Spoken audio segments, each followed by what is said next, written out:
Congratulations, you've just been promoted.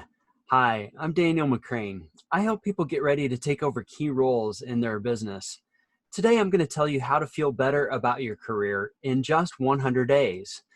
If you like this video, you can opt in to get the whole series on advice for new managers delivered directly to your inbox. In a moment, I'm going to tell you how to feel better about your career in just 100 days, even if you have no plan or think you can just wing it. Now, there are some things that you want to avoid during your first 100 days. One of these, I'm sure you're feeling right now if you've just been promoted, you're feeling a little bit overwhelmed. There is so much for you to do. There's so much for you to take in and accomplish as you're getting through this transition into this new role. What I'm going to suggest to you is there is a way that you can avoid feeling overwhelmed when you're coming into this new role. This is through your first 100 days blueprint. In the blueprint, I've got this series of action guides all laid out for you. These 3 different blueprints that walk you through what to do during the first 30 days on the job, the next 30 days, and then the last 30 days up to 100 days. So there's a 30-day, a 60-day, and a 90 and 100-day blueprint. In each of these blueprints, I lay out for you key tasks that need to be accomplished during that 30-day period. What this means to you is you will never feel overwhelmed about what needs to be done during each block of 30 days as you're transitioning to the new job. Everything is all laid out for you in these blueprints, all ready to go. You just fill in the blanks, follow the guides, follow the blueprints, and everything is all laid out for you. You will never feel overwhelmed again. Another issue that I see a lot of times when people become new leaders and move into a new role is mistakes get made based on overconfidence. Look, I know that you deserve this promotion. You've been promoted because you are the right person to move into this role. You have demonstrated your expertise and your confidence and your capability before, and that's why you're the perfect person for this job.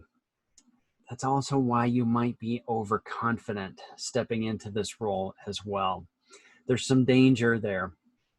If you haven't heard my story, I left college so well educated on everything there was to know about how to teach music, and I knew everything about the history that had been recorded about music. I knew too much. What I didn't know was how to be a leader. I made so many mistakes. I decimated that program, actually worse than decimated, because decimated is like 1 out of 10 if you look at the definition of it. I cut that program in half. So I worse than decimated that program that I inherited. And it's because I was overconfident. I didn't know that I needed help from anyone, and I didn't know how to ask for help. These blueprints take away that danger of being overconfident and making mistakes during your transition. What this means for you is that these blueprints will lay out what needs to be done.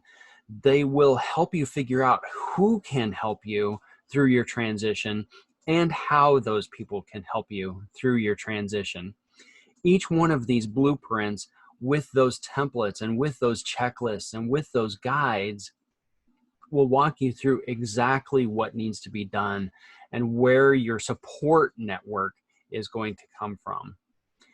Now, another mistake that gets made a lot is when you have no plan whatsoever going into this new role. What happens is that inconsistency in your leadership style can begin to creep in. I know because this happened to me, again, when I was a first-year teacher. I didn't have any plan for what my policies or my procedures were going to be. I didn't know how I was going to handle issues that would come up on a day-to-day basis.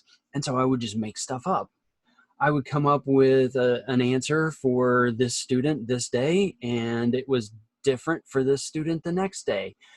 When somebody didn't show up to rehearsal, I treated this person this way. I came up with a way that I was going to handle that situation, and it was different next time. My students had no idea what to expect from me. You can't let that happen with your team. You have to have a plan in place for how you will address issues that come up on your team so that you can be significantly, what do I want to say? Well, they need to know what to expect. That's what I'm trying to get at.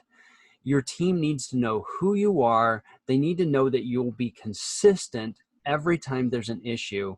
They need to know that members of the team who do well and are great performers will be recognized, and they need to know that poor behavior is going to be dealt with and held accountable.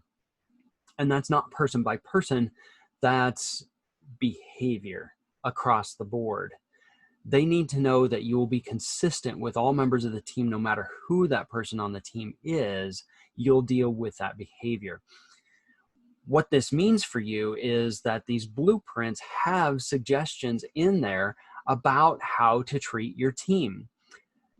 There are suggestions, there are guidelines, there are worksheets, there are ideas for policies for how to treat your team and how to lead your team to be that consistent leader that your team needs.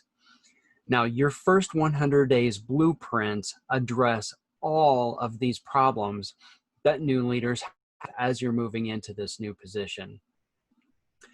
Now, I'm sure you've got questions. You may have comments about how these blueprints work, and you can leave those comments down below. I read each and every comment that comes through.